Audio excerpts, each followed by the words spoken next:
السلام عليكم ورحمة الله وبركاته. حبايبي الحلوين، ازيكم عاملين ايه؟ طبعا انتوا عارفين النهارده احنا هنعمل ايه. النهارده هنعمل مكرونة. اول حاجة المكرونة عندي اهي، وانا حاطه الحلة على النار. المية غليت، هقول بسم الله الرحمن الرحيم. حطيت طبعا شوية الملح فيها، حطيت الملح فيها وايه، هنقلبها بقى ونسلقها ونرجع لكم تاني. المكرونه بتاعتي خلاص انا استوت، خلاص اهي استوت جميله اهي، خلاص هي استوت. هصفيها بقى على الحوض وارجع لكم. دلوقتي انا حطيت معلقتين زيت على معلقتين سمنه، حطيت فص ثوم مفروم طبعا. اول ما يكون مركز الثوم هحط القوطه المعصوره على طول شويه.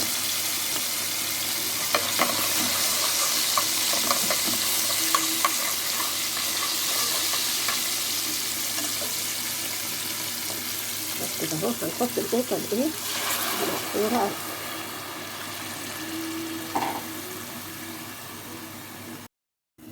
كده. التسبيكه بتاعتي لسه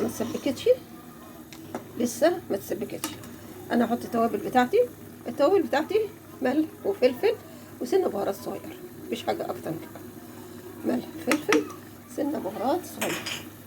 كل اللي انا هعمله بقى دلوقتي ان انا هنزل المكرونه كده اهو.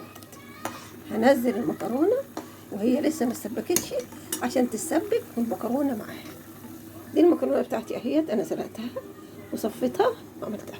هنزل بقى المكرونه، نقول بسم الله الرحمن الرحيم، وننزل المكرونه بتاعتنا في الحله.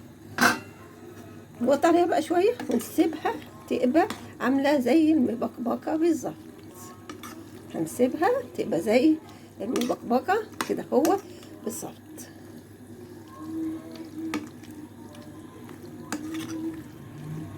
هنسيبها بقى شويه كده هو، وبعدين نرجع لكم تاني.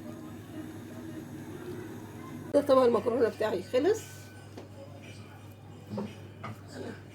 هنزله من على النار ونغرفه مع بعض. نقول بسم الله الرحمن الرحيم، بسم الله الرحمن الرحيم، بسم الله.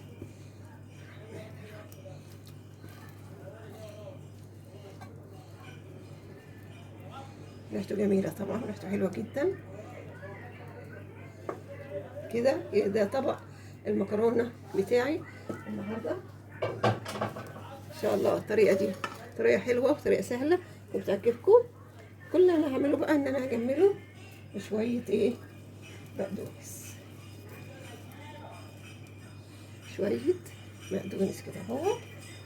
ده لتجميل بس الطبق. بص طبق جميل، وطبعا جنبيه بتنجان مخلل، وطبعا جنبيه اي حاجه انت تحبيها. عاوزه كفته تمشي معاها، عاوزه بانيه يمشي معاها، اي حاجه جنب المكرونه. المكرونه عمرها ما بتقول لا على اي حاجه، كل حاجه جنب المكرونه بتبقى حلوه. لو عجبك بقى الطبق بتاع النهارده ما تنسينيش بقى في لايك والشير والدعم الجرس عشان يوصلك كل جديد.